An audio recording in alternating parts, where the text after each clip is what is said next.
안녕하세요. 올해 초 아들을 낳은 30대 초보맘입니다. 아기는 이제 8개월 됐고요. 한창 손이 많이 갈 나이라 육아에 정신없는 요즘이에요. 체력적으로도 정신적으로도 너무 힘들지만 그래도 썰밤에 올라오는 재밌는 사연들 덕분에 버티고 있어요. 늘 감사합니다. 그리고 제가 감사를 표하고 싶은 분이 또 한 명 있는데요. 바로 저희 시어머니예요. 저는 결혼 후 그 흔한 시집살이 한번 겪은 적이 없어요. 시어머니가 저를 엄청 귀하게 아껴주시거든요. 손에 물 한 방울 묻히지 말라며 가사도우미와 시터 이모를 붙여주신 건 기본이고요. 생일 때마다 값비싼 명품백도 척척 사주신답니다. 친구들이 시집 잘 갔다며 얼마나 부러워하는지 몰라요. 근데 사실 이 시어머니가 처음부터 이렇게 저를 예뻐해 주신 건 아니에요. 오히려 결혼 전엔 제가 마음에 안 든다며 못마땅해 하셨죠. 당시 제 조건이 여러모로 남편에 비해 많이 부족했거든요. 절대 결혼은 안 된다며 결사반대를 하셨었답니다. 그런데 어떻게 이렇게 시어머니 태도가 180도 달라졌냐고요? 그건 바로 저희 친정 엄마 덕분인데요. 저도 몰랐던 엄마의 놀라운 과거 때문에 제가 지금 이렇게 호강하며 살게 됐죠. 무슨 사연인지 궁금하시죠? 지금부터 천천히 사연을 풀어나가 볼게요. 어디서부터 어떻게 이야기를 시작해야 할까요? 먼저 저와 엄마가 어떤 삶을 살았는지부터 소개해야 할 것 같은데요. 원래 저희 집은 사업하는 아버지 덕분에 제법 여유롭고 넉넉한 형편이었어요. 그런데 아버지 회사가 갑자기 부도가 나면서 모든 게 달라졌죠. 당시 저는 고작 8살이었기 때문에 뭘 알만한 나이는 아니었는데요. 집안 곳곳에 잔뜩 붙어있던 빨간 딱지와 돈 내놓으라며 현관 앞에 몰려 난동을 부리던 사람들의 아우성만큼은 아직도 생생하게 기억하고 있어요. 끔찍한 일은 거기서 끝이 아니었죠. 설상가상 충격받은 아버지가 뇌졸중으로 쓰러져 버리셨고요. 그대로 영영 못 일어나시고 말았죠. 그렇게 저희 모녀는 세상에 단 둘만 남겨지게 됐어요. 부모님 두 분 다 천의 고아라 어디 의지할 수 있는 친척이 있는 것도 아니었으니 엄마 마음이 어땠을까요? 당시 어렸던 저는 상상도 할 수 없을 만큼 막막하고 끔찍했겠죠. 그래도 엄마는 무너지지 않았어요. 혼자였다면 모를까 저를 생각하면 못할 일이 없었다 하시더군요. 우유 배달, 빌딩 청소, 식당 설거지 등 돈이 되는 일이라면 뭐든 다 하셨죠. 제가 중학생이 될 무렵엔 모아둔 돈으로 작은 술집을 여셨는데요. 여자 혼자 술집을 한다고 하면 엄한 생각을 하는 분들이 많더라고요. 그런데 그런 이상한 곳이 아니라 인근 직장인들 대상으로 정말 딱 술과 음식을 파는 가맥집이었어요. 회사가 많다 보니 점심엔 밥 장사를 주로 했고요. 저녁엔 술과 몇 가지 간단한 안주를 함께 팔았죠. 세상에 저희 엄마처럼 열심히 산 사람도 없을 거예요. 아침부터 밤까지 한시도 쉬지 않고 정말 열심히 일했으니까요.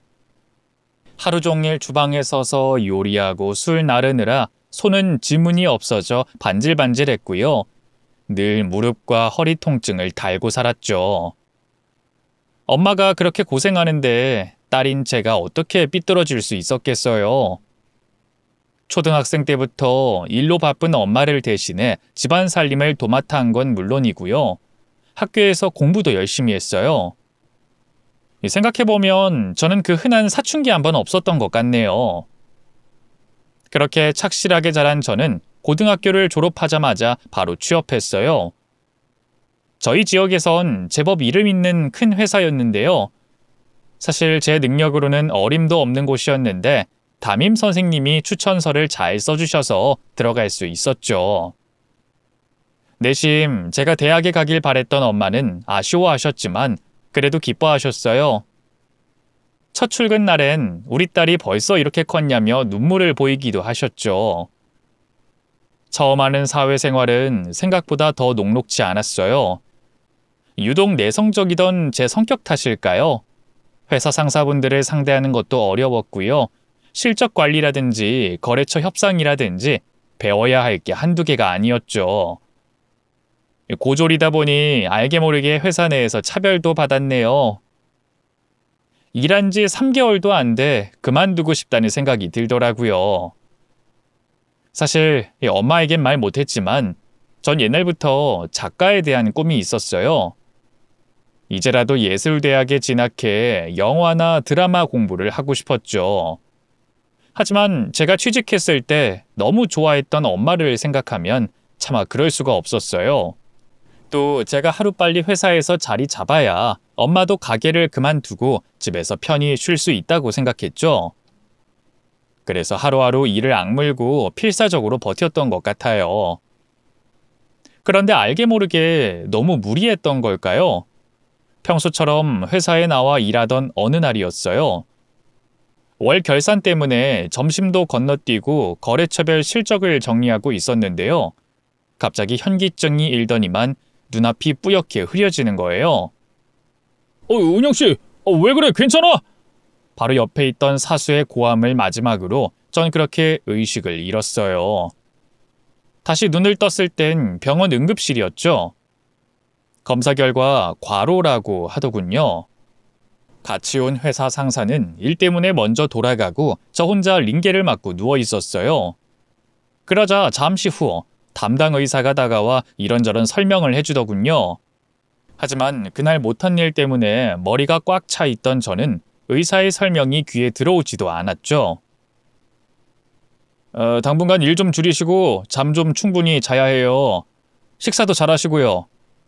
네, 그럴게요. 근데 전 언제 퇴원할 수 있어요? 아직 회사 일이 덜 끝났는데. 제 말에 의사가 한숨을 쉬었어요. 과로라는 제 말 못 들었어요? 오늘 다시 회사로 돌아갈 생각은 꿈도 꾸지 마요. 이 수액탄 맞을 때까진 퇴원 못하니까. 네? 그건 안 돼요. 오늘까지 꼭 실적 보고서 넘겨야 하는데. 저 이제 괜찮아요. 정말이에요.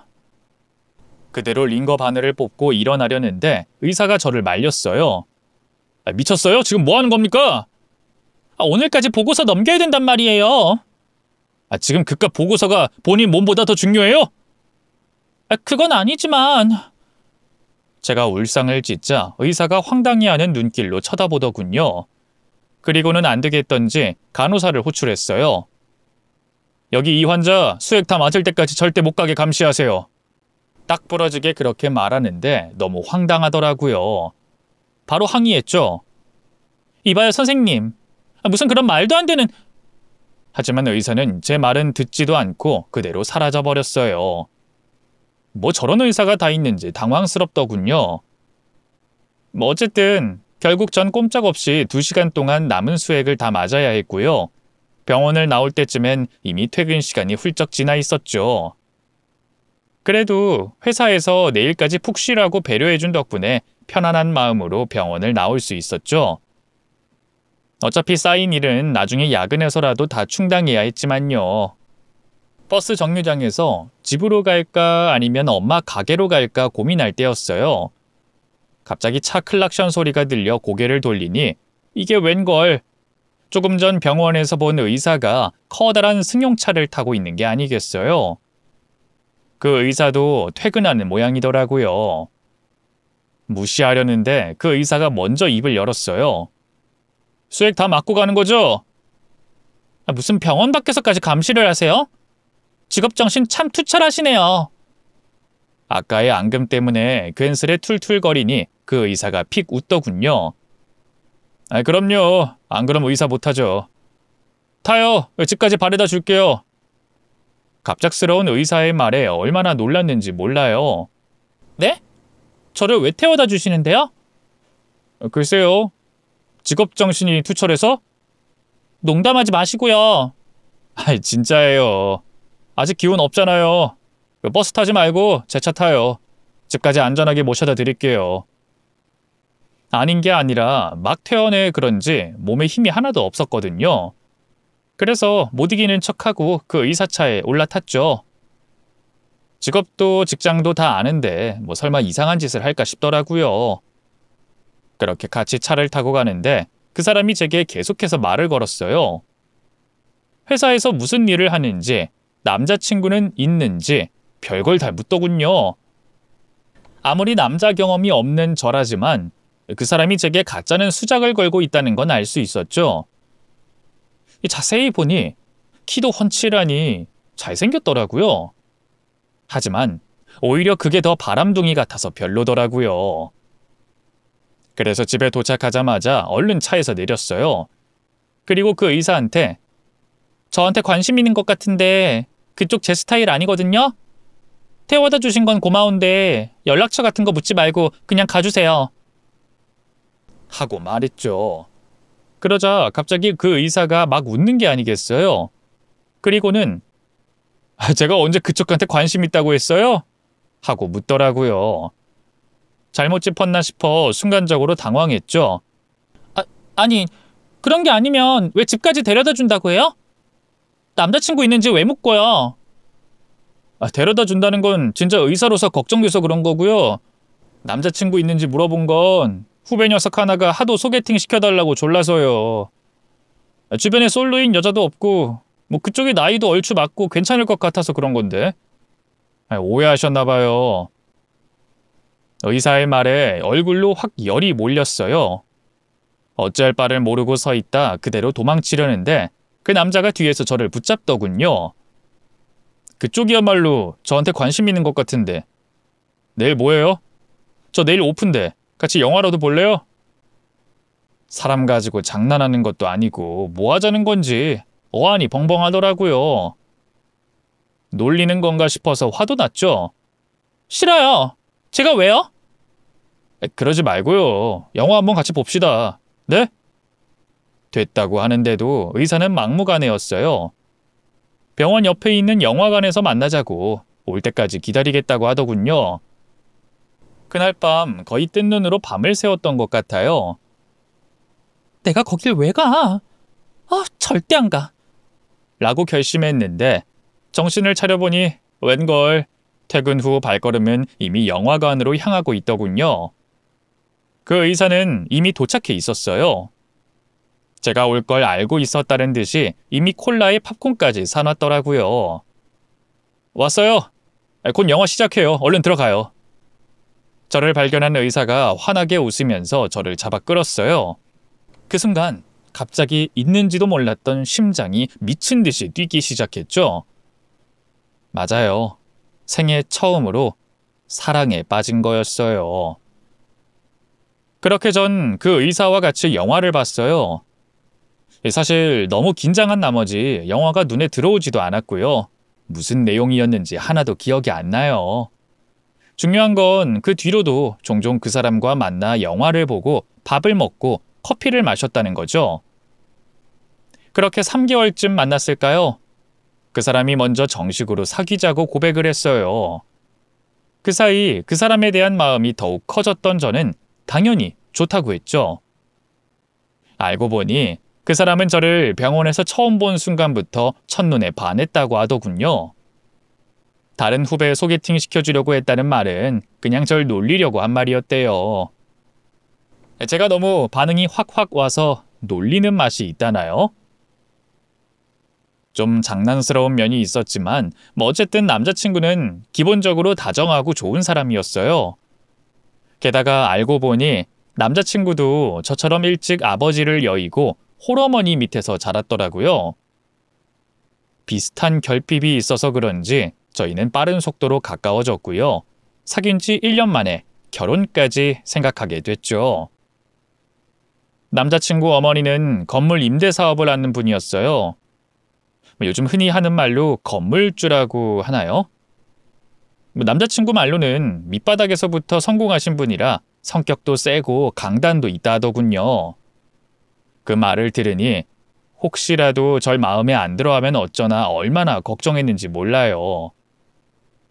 처음 만나는 날 너무 떨려서 약국에서 생전 처음으로 청심환까지 사 먹었죠.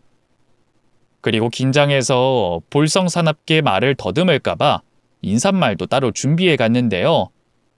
웬걸, 막상 예비 시어머니를 보자 입도 못 대고 얼어붙고 말았어요. 그도 그럴 게 예비 시어머니는 딱 봐도 저를 마음에 들어하지 않는 눈치였거든요. 식사 내내 눈길조차 주지 않으셨고요. 후식으로 과일을 먹을 때가 돼서야 한마디 던지셨죠. 그래, 홀어머니 밑에서 자랐다고요? 네, 맞습니다. 긴장한 제가 간신히 고개를 끄덕이자 예비 시어머니가 다시 입을 열었어요. 어머님은 무슨 일 하시는데요? 작게 가게 하나 하세요. 가게? 무슨 가게? 그게 술이랑 간단한 안주 파는 가맥집 같은 건데요. 세상에, 술집을 한다고? 제 대답에 가뜩이나 안 좋던 예비 시어머니의 얼굴이 완전히 굳어버렸어요. 평소 사람들이 그런 반응을 보이면 바로 대거리를 하거나 그 자리를 박차고 일어나 버리는 저였지만 차마 예비 시어머니 앞에서 그럴 순 없더군요. 어떻게 그 자리를 버텼는지 모르겠어요. 간신히 몇 마디 더 주고받다가 예비 시어머니가 먼저 자리를 뜨셨고요. 그제야 저도 정신을 차리고 집으로 돌아올 수 있었죠. 그 뒤로 남자친구는 따로 어머니가 저에 대해 어떻게 말했는지 굳이 전하진 않았어요. 하지만 아무 말이 없다는 것만으로도 예비 시어머니가 제게 좋지 않은 평가를 내렸을 거라는 걸 짐작할 수 있었죠. 이대로 결혼을 할 수 없는 건가? 그렇다면 헤어져야 하는 건가? 고민이 깊어졌죠. 그래도 남자친구를 너무 사랑해서 차마 먼저 이별을 고할 수는 없었네요. 그렇게 차일피일 시간만 흘러가던 어느 날이었어요. 웬일로 남자친구 어머님이 저를 집으로 초대했죠. 아는 분께 질 좋은 소고기를 선물 받았는데 같이 먹자면서 말이에요. 이번에야말로 점수를 따야겠다는 생각에 예쁘게 차려입고 선물까지 바리바리 싸들고서 남자친구네 집으로 갔어요.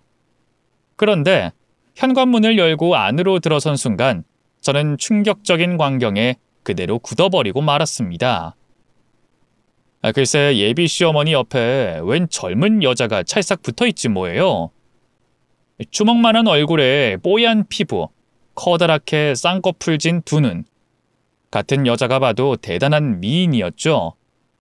그런데 그 여자가 제 남자친구를 보더니만 쪼르르 달려와 오빠 왜 이제 왔어? 계속 기다렸잖아. 하면서 애교를 부리는 게 아니겠어요. 어머님은 그 모습을 흐뭇하게 지켜보고 말이죠. 그 여자가 오는 걸 남자친구도 몰랐던가 봐요. 당황해선 자기 엄마와 그 여자를 번갈아 바라보더군요. 아니, 지혜 네가 여긴 어쩐 일이야? 오늘 온다는 말 못 들었는데? 나야 어머님이 초대해 주셔서 맞지. 같이 고기 먹자고 부르셨어. 그러자 그때까지 잠자코 있던 시어머니도 말을 보탰어요. 그 고기 지혜네 아버님이 보내주신 거잖니. 그 지혜도 같이 먹으면 좋을 것 같아서 불렀다. 아니 아무리 그래도 저한테 미리 언제는 주셨어야죠. 하물며 오늘은 제 여자친구 초대한 날인데 처음 보는 손님이 있으면 얼마나 불편하겠어요. 남자친구의 말에 시어머니의 눈길이 저를 향했어요. 그래요? 불편해요? 아니 내가 생각이 짧았네요. 불편하면 그냥 가봐도 좋아요. 아니에요 어머님. 하나도 안 불편해요. 괜찮아요. 거기서 냉큼 집에 간다고 할 수도 없잖아요. 그래서 일단 남자친구와 예비 시어머니 그리고 그 낯선 여자와 함께 한 식탁에 앉았어요. 알고 보니 그 여자는 남자친구의 대학 후배였어요. 그룹 과제 때문에 남자친구 집에도 동기들과 몇 번 온 적이 있는데요. 그때 예비 시어머니와도 서로 안면을 텄다고 하더군요. 지금은 집안끼리도 서로 왕래하며 친하게 지낸다고 하더라고요. 처음엔 어리둥절했어요. 남자친구 대학 후배를 모타로 부른 건지 예비 시어머니의 의중을 이해할 수 없었죠. 하지만 함께 고기를 구워 먹으며 대화를 나눠보니 바로 알겠더군요. 제가 오빠한테 첫눈에 반해서 옛날부터 졸졸 쫓아다녔거든요. 근데 갑자기 오빠가 언니랑 결혼한다고 해서 얼마나 놀랐는지 몰라요. 여자의 뜻밖의 말에 그냥 어색한 표정으로 미소 짓는데 또 시어머니가 갑자기 끼어들었어요. 아직 식을 올린 것도 아닌데 안 늦었지 뭐. 난 지혜 네 편이니까 포기하지 말거라. 야, 어머님. 진짜요? 저 이 집안 며느리로 받아들여 주시는 거예요? 아유, 그럼. 난 옛날부터 우리 집 며느리로 널 점 찍어뒀었어. 영철이 이놈이 여자 보는 눈이 없어서 내가 얼마나 답답한지 몰라. 앞으로 자주 만나서 잘 좀 해보거라. 어머, 어떡해 오빠. 지금 어머님 하시는 말 들었어? 어머님은 이 집안 며느리로 내가 더 좋다 하시는데? 맞아요. 그 여잔 단순한 대학 후배가 아니었어요. 예비 시어머니가 미래의 며느리감으로 점 찍어둔 아가씨였던 거죠. 본인도 소아과 의사고요. 아버지도 무슨 사업을 크게 한다고 하더군요. 예비 시어머니는 그 여자를 이용해 제 기를 죽이고 나아가 결혼까지 포기시킬 작정이었던 거예요. 그 의중을 알게 되자 가뜩이나 불편한 자리가 더 불편해졌죠. 그게 아마도 표정으로 드러났던가 봐요. 안절부절 제 눈치를 보던 남자친구가 예비 시어머니에게 버럭 성을 냈죠. 아이, 어머니, 자꾸 왜 그러세요? 처음부터 이럴 작정으로 은영이 초대하라 했던 거예요? 계속 말씀드렸잖아요. 제가 결혼하고 싶은 건 은영이뿐이라고. 지혜는 단순한 대학 후배 그 이상도 이하도 아니에요. 제가 결혼할 여자를 왜 자꾸 어머니가 정하려고 하세요? 그러자 시어머니도 지지 않고 목소리를 높였어요. 아니, 이놈이 그래도 난 그 결혼 절대 허락 못한다고 분명히 말했어. 근데도 이놈이 말을 안 들으니 내 이렇게 직접 지혜랑 이 애를 같이 부른 거 아니겠니? 이 애도 이제 알겠지. 지랑 우리 집안의 수준 차이를.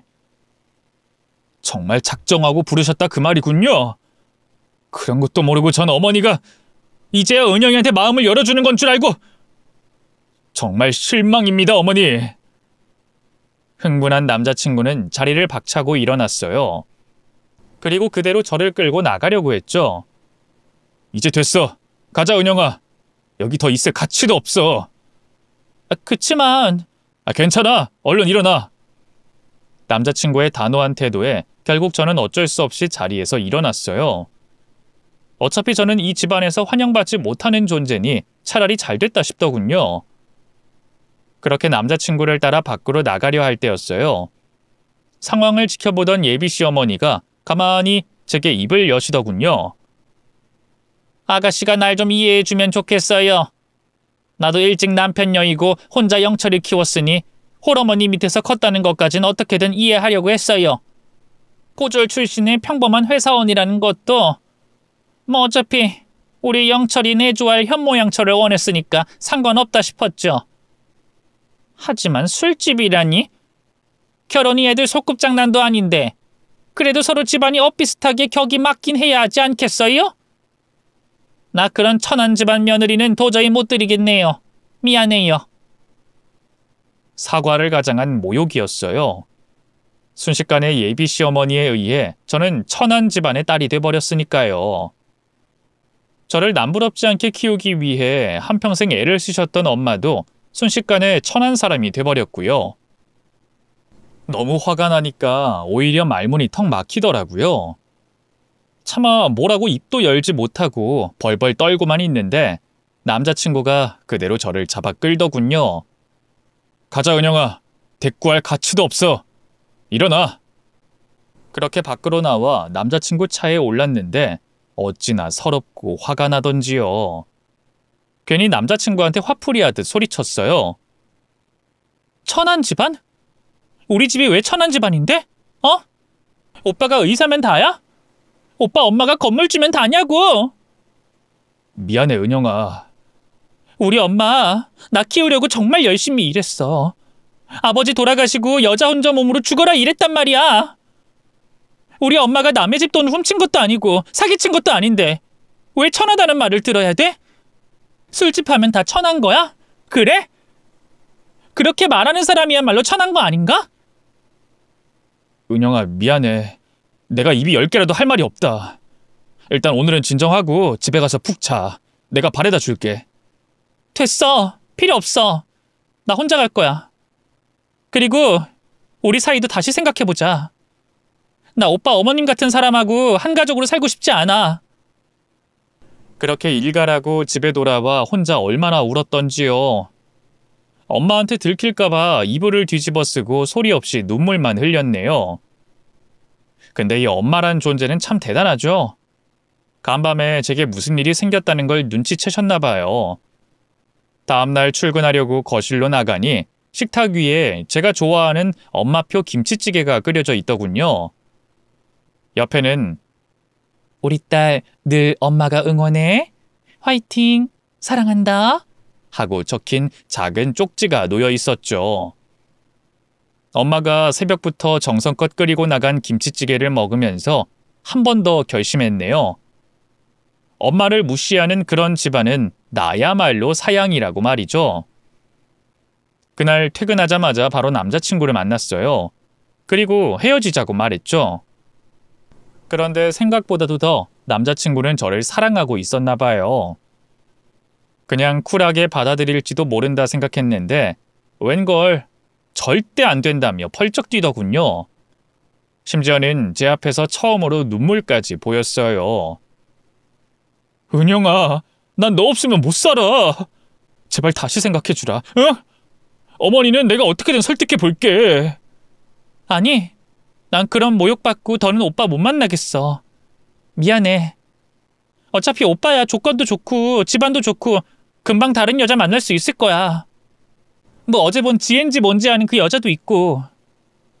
걘 아무 사이도 아니라고 했잖아. 그래, 그동안 나 좋다는 여자 많았어. 인정해. 내가 연애 경험이 적은 편도 아니야. 그치만 넌 다른 여자들하고 달라. 특별하다고. 이렇게 사랑하게 된 여자는 네가 처음이야, 은영아. 제발. 난 너 없으면 못 살아. 여차하면 내가 그냥 우리 집하고 연을 끊을게. 그럼 되잖아. 급기야 남자친구는 하나뿐인 자기 어머니하고 절연하겠다고 했어요. 독하게 마음 먹었는데 이 사랑하는 남자가 아이처럼 엉엉 울면서 매달리니 마음이 약해지더군요. 결국 당장 헤어지는 건 보류하고요. 일단 시간을 갖기로 했어요. 그렇게 당분간 남자친구와 거리를 둘 생각이었는데 웬걸 남자친구는 그 뒤로 더욱더 제게 잘했어요. 본인도 피곤할 텐데 퇴근하고 매일 저를 데리러 왔고요. 주말엔 드라이브다 뭐다 제 기분을 풀어주기 위해서 최선을 다했죠. 하지만 아무리 그래도 저희 둘 사이는 예전으로 돌아가기 힘들었어요. 가끔 다툴 때도 있었는데요. 바로 남자친구의 대학 후배라는 그 여자 때문이었죠. 시어머니의 적극적인 지지에 힘을 얻은 걸까요? 그 여자는 그 뒤로 아주 기고만장하게 굴었어요. 남자친구에게 사적으로 계속 연락하고 틈만 나면 만나자고 졸라댔죠. 제가 있다는 건 아랑곳하지 않는 것 같았어요. 그래도 남자친구가 단호하게 잘 대처하는 것 같아 굳이 끼어들진 않았죠. 똥이 더러워서 피하지 무서워서 피하냐 하는 마음이었죠. 하지만 그게 잘못된 선택이었던 걸까요? 그 여잔 결국 넘어선 안 되는 선을 넘고 말았습니다. 하루는 남자친구가 제게 대학 동문 모임이 있는데 같이 가지 않겠냐고 하더군요. 애인이 있는 사람들은 같이 오기도 한다면서요. 언제 헤어질지 모르는데 그건 좀 아니지 않나 싶었어요.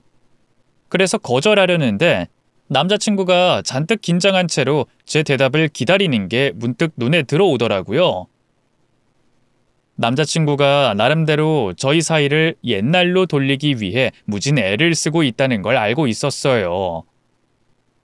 예비 시어머니를 계속 설득하고 있다는 것도요. 그래서 마음을 돌려 가겠다고 했죠. 그러자 남자친구는 뛸 듯이 기뻐하더군요. 그 모습을 보고 있자니 간다고 하길 잘했다 싶더라고요. 또 생각해보니 대학 동문 모임이면 그 여자도 올 수 있는 거잖아요. 혹시 저 없는 사이 무슨 수작을 걸지 모르는데 가서 잘 감시해야겠다 싶었죠. 함께 동창회에 가니 아니나 다를까 그 여자도 와 있더군요. 저희를 보자마자 목표물을 발견한 사냥꾼처럼 바로 달려오더라고요. 오빠, 왜 이렇게 늦게 왔어? 계속 기다렸잖아. 제가 옆에 있는데도 여자는 아는 척도 하지 않았어요. 제 남자친구한테만 갖은 교태를 부리면서 심지어 팔짱까지 끼려고 하더군요. 남자친구가 불편한 티를 내면서 밀어냈지만 아랑곳하지 않더라고요. 더는 안 되겠다 싶더라고요. 그래서 그 여자한테 지금 뭐 하시는 거예요? 하고 날카롭게 쏘아붙였어요. 그러자 그 여자도 지지 않고 두 눈을 동그랗게 뜨며 맞서더군요. 어머, 언니도 있었어요? 뭘 굳이 동문 모임까지 따라왔대?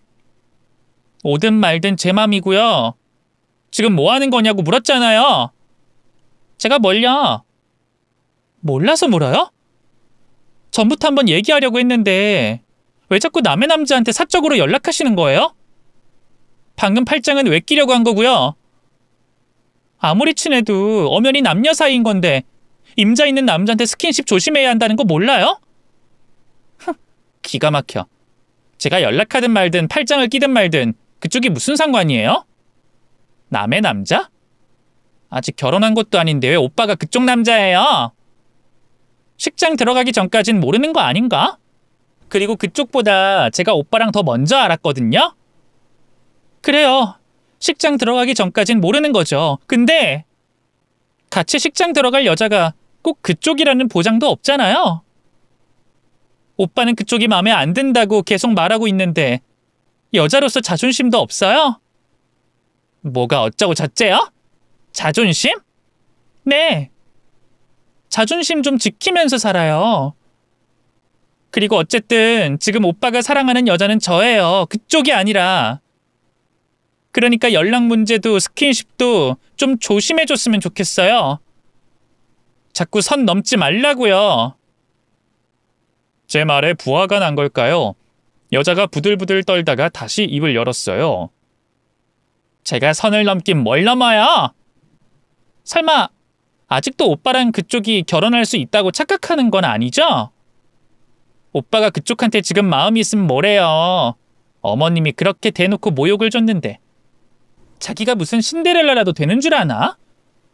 뭐예요? 신데렐라? 그래요.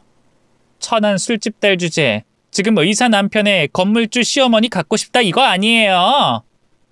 그게 왕자 만나서 팔자 피려는 신데렐라 콤플렉스 가진 애들이랑 뭐가 달라요? 근데 그거 아세요? 신데렐라도 원래는 귀족이었던 거. 귀족이어서 왕실에서 초대장 받은 거지 일반 서민이었으면 택도 없었어요. 지금 하고 싶은 말이 뭐예요? 그러니까 오르지도 못할 나무는 애초에 쳐다도 보지 말라고요. 어머님이 절대 허락 안 할 테니까. 여자의 말에 분노로 온몸이 파르르 떨렸어요. 도대체 이 어린 계집애한테 왜 이런 모욕까지 받아야 하는지 이해할 수 없었죠. 그런 저를 대신해 앞으로 나서준 건 다름 아닌 남자친구였어요. 임지혜, 너 그 입 안 다물어? 너 어리다고 오냐오냐 해주니까 눈에 뵈는 게 없냐? 네가 뭔데 내 여자친구한테 그따위로 말해? 전에 네가 고백했을 때 분명히 말했지. 너 안 좋아한다고. 너랑 결혼할 생각 없으니까 꿈 깨라고. 근데 지금 우리 어머니랑 작당해서 둘이 대체 뭐 하는 거야? 너 앞으로 한 번만 더 내 여자친구한테 건방지게 굴면 그땐 진짜 가만 안 둬. 제가 말할 땐 눈도 깜짝 안 하던 여자였는데 남자친구의 말엔 대번에 상처받은 표정을 짓더군요. 오빠가 어떻게 나한테 이럴 수 있어? 옛날엔 나한테 다정했잖아. 잘해줬잖아. 내가 결혼하자 할 때도 좋다고 했잖아. 그건 네가 그냥 장난하는 줄 알고 나도 장난으로 말했던 거지. 우리 새파랗게 어릴 때였잖아. 안 되겠다. 나 앞으로 너 안 볼란다. 너 때문에 맨날 여자친구랑 싸우고 나도 이제 지쳐. 너랑 은영이 둘 중에 한 명 고르라 한다면 난 당연히 은영이거든. 그러니까 다신 나한테 연락하지 마. 그러자 그 여자의 눈에서 닭똥 같은 눈물이 뚝뚝 흘렀어요. 오빠가 아무리 그래봤자 어머님은 내 편이야. 어떻게든 오빠랑 나 결혼시키려고 난리라고. 오빠한테 저딴 술집 딸년이 가당키나 해? 두고 봐. 오빠한테 어울리는 건 나라는 걸 오빠도 분명 알게 될 테니까. 여자는 홀로 씩씩대며 울다 그대로 사라져버렸어요. 남겨진 대학 동문들이 저희를 보고 수군대기에 저와 남자친구도 자리를 피했죠. 남자친구는 제게 미안하다고 사과하면서 어떻게든 자기 어머니를 설득하겠다고 했어요. 우리 어머니 혼자 몸으로 나 키우느라 보상심리 같은 게 생긴 모양이야. 원래 그런 분이 아닌데 조금만 더 시간을 줘. 내가 어떻게든 설득해 볼 테니까. 그래, 알겠어. 난 괜찮으니까 너무 신경 쓰지 마. 말은 그렇게 해도 전 마음속으로 남자친구와의 이별을 생각하고 있었어요. 남자친구가 예비 시어머니를 설득하는 건 힘들 거라 여겼거든요. 그런데 이게 웬걸 생각지도 못한 방향으로 일이 풀렸어요. 바로 제 뱃속에 새로운 생명이 찾아온 거였죠. 맞아요. 임신이었어요. 갑작스럽게 찾아온 아이 때문에 얼마나 놀랐는지 몰라요. 하지만 오히려 남자친구는 뛸 듯이 기뻐했어요. 무슨 일이 있어도 자기가 책임지겠다고 하더군요. 그 듬직한 말에 그제야 저도 좀 안심이 되더라고요. 사실 그 전까진 저도 남자친구와 헤어져야 하나 계속 만나야 하나 고민이 많았는데요. 아이가 생기고 나니 확실하게 제 마음을 알겠더라고요. 제가 가정을 꾸리고 싶은 건 이 남자뿐이라는 걸 말이죠. 제 임신 사실을 알게 된 예비 시어머니도 다행히 더는 반대하지 못하셨어요. 그분도 차마 뱃속에 들어선 자기 핏줄을 지우라 할 정도로 모질지는 못했던 거죠. 배가 더 부르기 전에 얼른 식을 올리라고 하시더군요. 전 그제야 엄마에게도 제 결혼과 임신 소식을 밝혔어요. 혹시라도 일이 잘못돼 결혼이 엎어지면 엄마가 상처받을까봐 그동안 계속 비밀로 하고 있었거든요. 다행히 엄마는 뱃속에 들어선 손주와 예비 사위를 진심으로 환영해 주셨어요. 그렇게 양가의 허락을 모두 받은 뒤에야 부랴부랴 식장을 잡고 상견례를 준비했죠.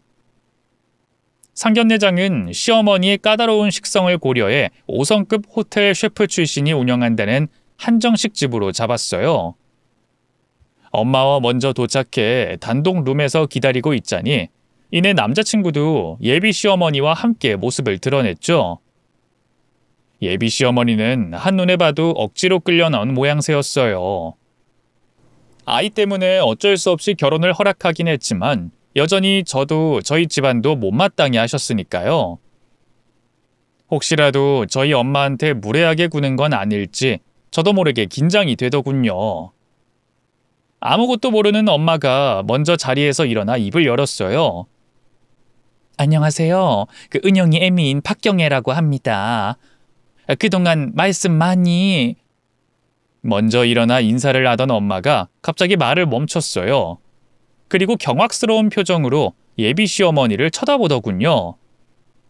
예비 시어머니 역시 두 눈을 커다랗게 뜨고 엄마를 보기만 했죠. 그리고 이내 너무나 충격적인 호칭으로 저희 엄마를 불렀습니다. 사모님, 아니 사모님이 대체 여긴 어떻게... 예비 시어머니가 저희 엄마를 사모님이라고 부르다니 도대체 어찌된 영문인지 모르겠더라고요. 그 사이 놀라서 굳어있던 엄마가 다시 입을 열었어요. 우리 은영이 남자친구가 그럼 자네 아들이었나? 아유 세상에 어떻게 이런 일이... 아니 사모님, 그동안 대체 어디서 어떻게 지내셨던 거예요? 제가 얼마나 찾았는 줄 아세요? 흥분에 말을 쏟아내던 예비 시어머니는 급기야 닭똥 같은 눈물을 뚝뚝 흘리며 오열하기 시작했어요. 도대체 둘 사이에 무슨 일이 있었던 건지 남자친구와 저는 어안이 벙벙할 뿐이었죠. 어쨌든 엄마가 오열하는 예비 시어머니를 달래며 자리에 앉혔고요. 그 뒤로 얼마나 시간이 흘렀을까요? 마침내 마음을 가라앉힌 예비 시어머니가 차근차근 두 분의 인연을 설명하기 시작했습니다. 영철이 너 너희 아버지 살아계실 적에 다녔던 회사 기억해? 그 라디오랑 mp3 만드는 회사였는데. 예비 시어머니의 물음에 남자친구가 고개를 끄덕였어요. 그럼 기억하죠. 근데 그게 왜요? 그 회사가 사모님 남편, 그러니까 은영이 부친께서 하던 회사야. 너희 아버지가 처음 회사 생길 때부터 일하던 직원이라 사장님 사모님하고 한 식구처럼 지냈었지. 처음 알게 된 부모님과 예비 시어머니의 인연에 얼마나 놀랐는지 몰라요. 하지만 더 충격적인 소식은 따로 있었습니다. 사실 내가 너 낳고 나서 많이 아팠어. 유방암이었지. 근데 너희 아버지가 그때 도박이 미쳐가지고 그 빚 갚는다고 집은 물론이고 내 폐물이며 옷까지 죄다 내다 팔았거든. 그래서 당장 죽게 생겼을 때 사장님이랑 사모님이 그걸 아시고 돈을 빌려주셨어. 아니, 말이 빌려주는 거지 그냥 주신 거나 다름없었지. 그 뒤로 돈이 생겨서 갚으려고 했을 때 안 받으셨으니까. 그리고 그 뒤로 너희 아버지 그렇게 가고 나서도 사모님이 나 많이 도와주셨어. 근데 왜 연락이 끊겼던 건데요? 나도 사람인데 염치가 있지. 그렇게 계속 도움만 받으려니 너무 부끄럽더라. 그래서 한동안 일부러 연락을 피했어. 그때 마침 서울에 좋은 일자리가 생겨서 이사도 가게 됐고 나중에 성공해서 꼭 다시 연락드려야지 다짐했었지. 근데 내가 남들만치 성공해서 다시 사장님 사모님을 찾았을 땐 이미 찾을 수가 없는 상태였어. 회사는 부도로 망하고 사장님은 그 충격에 돌아가셨다고 하고 혼자 남겨진 사모님이 걱정돼서 백방으로 수소문해봤지만 도무지 찾질 못했지. 그래서 그렇게 입은 은혜도 못 갚는구나. 가슴에 한으로 남아있었는데 이렇게 다시 만나게 될 줄이야. 다시 감정이 북받쳤는지 예비 시어머니의 눈에 눈물이 고였어요. 그러자 엄마가 떨리는 예비 시어머니의 손을 꽉 잡으며 말했죠. 우리 딸 말로는 건물 임대 사업할 정도로 성공했다며? 그동안 고생했네, 고생했어. 아니에요. 사모님 없었으면 지금의 저도 없었어요. 저희 남편 그렇게 가고 나서도 뒤따라가려는 걸 사모님이 말려주셨잖아요. 은영이가 사모님 딸인 걸 알았으면 좀 더 잘해줬을 텐데 그것도 모르고 난 구박만 했으니. 미안하다 은영아. 이 못난 시애미를 용서해 주렴. 급기야 시어머니는 저를 향해 고개를 조아리며 사과하기 시작했어요. 너무 당황스러워서 얼른 그런 시어머니를 말렸죠. 어머님, 전 괜찮아요. 이러지 마세요. 아니다. 짐승도 은혜를 갚는다는데 내가 은인의 딸도 몰라보고. 모르고 그러신 거잖아요. 괜찮아요. 날 용서해 주는 거니? 고맙다. 네가 아직도 날 한 식구로 받아들여줄 마음이 있다면 이제라도 내가 너를 진짜 딸처럼 귀하게 여겨주마. 말씀만으로도 너무 감사해요. 저도 앞으로 잘할게요, 어머님. 걱정했던 상견례는 다행히 눈물의 해후로 끝이 났어요. 두 분이서 그동안 밀린 얘기들을 나누느라 정작 결혼 관련된 얘기는 얼마 하지도 못했네요. 두 분 다 너희 결혼이니 그냥 둘이 알아서 하라고만 하시더라고요. 그렇게 훈훈한 분위기 속에서 밖으로 나왔을 때였어요. 갑자기 어디선가 어머님, 오빠! 하고 앙칼진 목소리가 들려오지 않겠어요. 고개를 돌려보니 웬걸 남자친구의 대학 후배였어요. 여긴 또 어떻게 알았는지 허겁지겁 달려오더군요. 당황한 남자친구가 앞으로 나섰어요. 뭐야? 너 여긴 어떻게 왔어? 이 식당 내 친구가 일하는 곳이거든. 여기서 상견례하고 있다길래 왔어. 오빠, 이대로 정말 저 여자랑 결혼할 거야? 후회 안 하겠어? 나 오빠 사랑해. 오빠 아니면 안 된단 말이야. 몇 번을 말해야 돼? 난 너한테 관심 없다고 했잖아. 내가 사랑하는 건 은영이뿐이라고. 제발 나 좀 포기해 주라.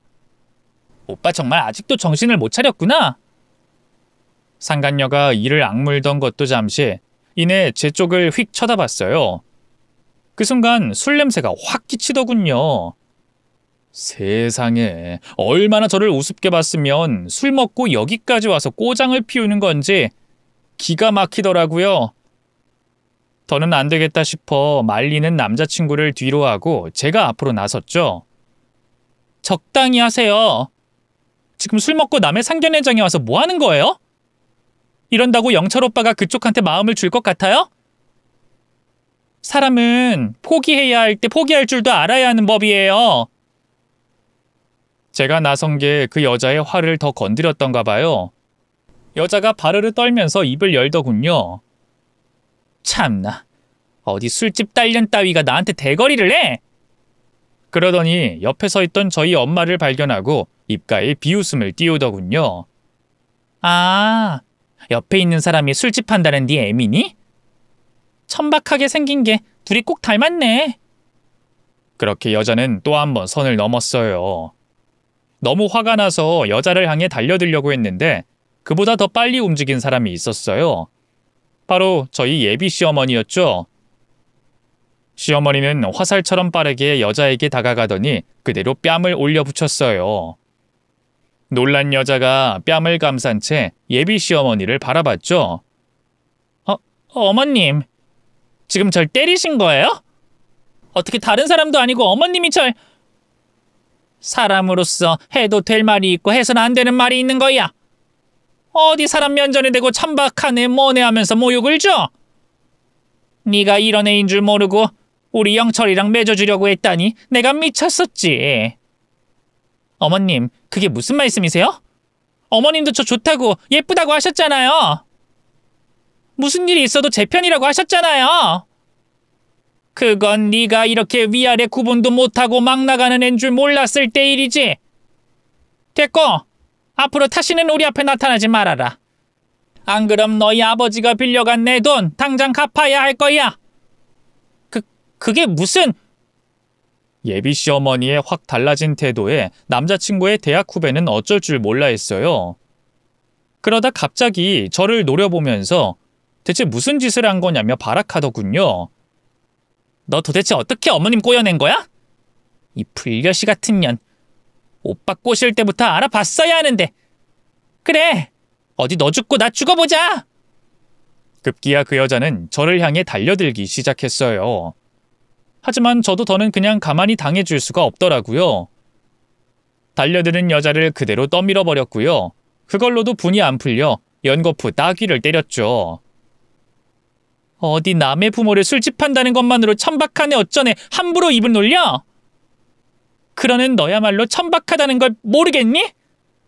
너 앞으로 한 번만 더 입 그따위로 놀려봐. 그땐 정말 그 입 찢어버릴 테니까. 알겠어? 제 흉포한 기세에 눌린 여자는 그대로 고꾸라졌어요. 그리고 아무 말도 못하고 엉엉 울기만 했죠. 그런 여자를 버려두고 저희는 속 시원한 마음으로 그 자리를 떠났네요. 그 뒤로도 그 여자는 남자친구에 대한 미련을 버리지 못하고 거머리처럼 주변을 맴돌았는데요. 결국 예비 시어머니가 그 여자 집에 빌려준 돈을 빼버리면서 사건이 일단락됐답니다. 알고 보니 시어머니가 그 여자 집안에서 하는 사업에 꽤 큰 자금줄을 대주고 있었더라고요. 그 일로 그 여자 집안은 사업에 큰 타격을 입었고요. 여자는 부모님의 강요로 억지로 도피 유학길에 올랐답니다. 그곳에서도 정신을 못 차리고 허구한 날 술이나 퍼먹고 마약이나 하며 허송세월을 보내고 있다 하더군요. 반면 저는 누구보다 잘 살고 있어요. 인생이 아예 180도 확 달라졌죠. 결혼 전 시어머니는 2층짜리 고급 주택을 신혼집이랍시고 선물해 주셨는데요. 명의도 남편이 아닌 제 앞으로 해주셨지 뭐예요. 한사코 사양했지만 지난날 저희 친정엄마에게 입은 은혜를 갚는 것뿐이라며 받아달라 하시더라고요. 결국 못 이기는 척 받고 말았죠. 그뿐만이 아니에요. 제가 경제적인 이유로 대학에 못 갔다는 걸 아시고는 이제라도 늦지 않았다고 본인이 다 지원해 주겠다 하시더군요. 그래서 시어머니의 원조 아래 저는 수능을 다시 쳤고요. 늦가기 예술학도가 돼 뒤늦게 예대 졸업장을 땄습니다. 비록 육아 때문에 대학에서 배운 걸 밥벌이로 연결시키진 못했지만 어느 정도 아이가 크면 저도 제 일을 해보려고 해요. 시어머니가 따로 가사 도우미와 시터 이모를 붙여준 덕분에 아름아름 조금씩 준비는 하고 있답니다. 다행히 남편도 제 꿈을 적극적으로 지지해주고 있어요. 엄마는 지금 시어머니와 함께 살고 계세요. 처음엔 서로 좀 어색해하는 것 같았는데 지금은 두 분이서 너무 잘 지내신답니다. 원래 서로 친하게 지내던 사이이기도 했고요. 일찍이 남편을 여의었다는 공통점도 있으니까요. 올해 여름엔 아이 때문에 따로 휴가를 못 갔는데요. 가을쯤엔 두 분을 모시고 근교로 나들이나 나가볼까 합니다. 제 인생에 이런 평온한 행복이 찾아올 줄은 정말 몰랐어요. 이게 다 엄마와 돌아가신 아버지가 지난날에 베푼 은혜 덕분이겠죠? 저도 본받고 실천해야겠다는 생각에 몇 년 전부터 꾸준히 기부도 하고 있어요. 그 덕이 제 아이에게도 미치길 바라면서 말이죠. 긴 얘기 들어주셔서 감사합니다. 모두 건강하세요.